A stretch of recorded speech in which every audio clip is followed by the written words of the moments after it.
اگر ظاہری اعتبار سے دیکھو تو عمارت ہے، وہ بھی پتھر میں کی عمارت ہے، اس کے اندر بھی ویسے ہی پتھر لگے ہوئے ہیں، ویسے ہی سیمنٹ لگا ہوا ہے جس طرح عام عمارتوں کے اندر ہوتا ہے. لیکن جب اللہ تعالیٰ نے فرما دیا یہ میرا گھر ہے، اپنی طرف اس کو نسبت عطا فرما دی، یہ میرا گھر ہے، تو وہ اگرچہ کچا اگر دیکھا جائے پلاسٹر بھی نہیں ہے، رنگ بھی نہیں ہے، لیکن اپنی طرف نسبت فرما دینے کی وجہ سے اس کا حال ایسا ہو گیا کہ ساری دنیا کے مسلمان پروانوں کی طرح اس کی طرف جاتے ہیں، اس کا تصور کر کے ایک کیف محسوس کرتے ہیں، اس کے تصور سے دل میں ایک تقدس کی فواریں پڑنے لگتی ہیں.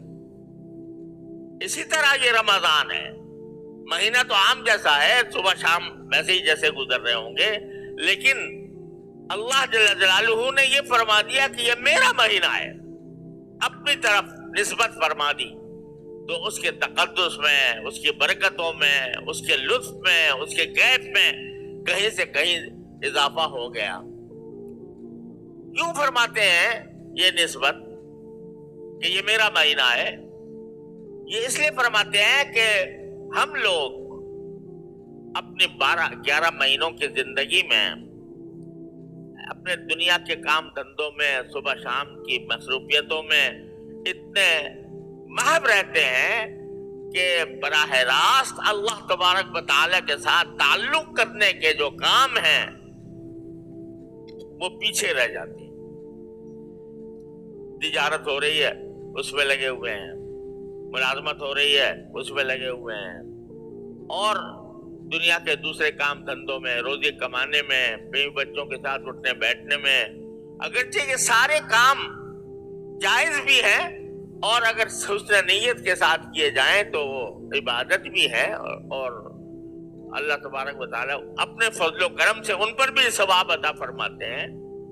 لیکن ایک ہوتا ہے براہ راست اللہ جل جلالہ کے ساتھ تعلق قائم کرنا، اللہ تعالیٰ سے لو لگانا، اللہ تبارک و تعالیٰ کی طرف رجوع کر کے اپنا ایک بندگی کا رشتہ اللہ تبارک و تعالیٰ کے ساتھ قائم کرنا کہ اللہ میں بندہ ہوں، آپ میرے پروردگار ہیں.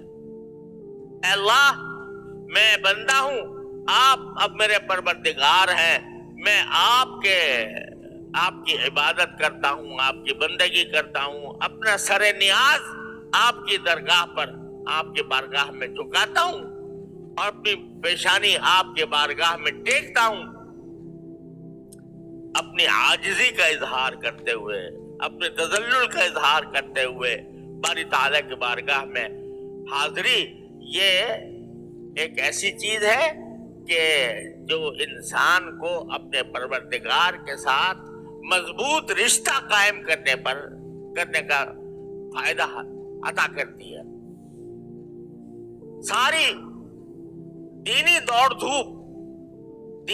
دھوپ میں کہہ رہا ہوں، دینی دوڑ دھوپ یعنی جتنی بھی عبادتیں ہیں، علم حاصل کرنا ہے، بعض کی مجلس میں جانا ہے، علم معلومات دین کی فراہم کرنا ہے اور دین کے احکام سمجھنا ہے، یہ ساری دینی دوڑ دھوپ، اس کا جو اصل مقصد ہے وہ کیا ہے کہ بندے کا اپنے اللہ کے ساتھ رشتہ قوی ہو جائے. یہ ہے مقصود. قوی ہونے کے کیا معنی ہے کہ میں اپنے پروردگار کو ہر وقت اپنے پروردگار سے جڑا رہوں. جب مجھے کوئی حاجت درپیش ہو میں اپنے پروردگار سے مانگوں، یا اللہ میری حاجت درپیش ہے، اپنے فضل و کرم سے میری حاجت پوری فرما دیجیے. جو انعامات اکرامات اللہ تبارک و تعالیٰ کی طرف سے مجھ پر ہو رہے ہیں تو میں اس کے اوپر شکر ادا کرتا رہوں. اے اللہ آپ کا فضل و کرم ہے، آپ نے مجھے نعمت عطا فرما دی. اے اللہ آپ کا فضل و کرم ہے کہ آپ نے مجھے دنیا اور آخرت کے فلاں کاموں میں مجھے کامیابی عطا فرمائی. اے اللہ مجھے فلاں چیز کی ضرورت ہے، میں آپ سے مانگنا چاہتا ہوں. اللہ جل جلالہ کے ساتھ تعلق اور اس کے ساتھ رشتہ قوی ہو جائے، یہ ہے ساری دینی دوڑ دھوپ کا حاصل. اور یہ قوی